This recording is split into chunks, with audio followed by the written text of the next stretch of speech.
Butunjahon standartlar kuni munosabati bilan tashkil etilgan anjuman va standartlashtirish, metrologiya va muvofiqlikni baholash sohasidagi innovatsion g'oyalar hamda ishlanmalar xalqaro ko'rgazmasida qarshilab turganimizdan mamnunmiz.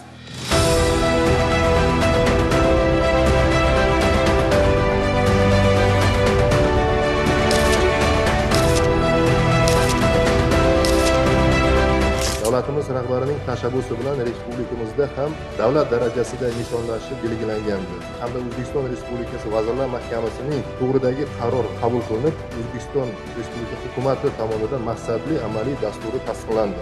Bu demak juda ham tarixiy voqea.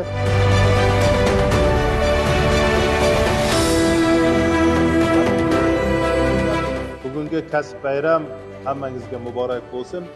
Butunjahon standartlar kuni og'ir yoki yengil deyish uchun birinchi navbatda nimalargadir asoslangan holda gapiramiz. Bu esa standartlar tomonidan belgilab berilgan ko'rsatkichlarga nisbatan biz o'lchov shakllangan.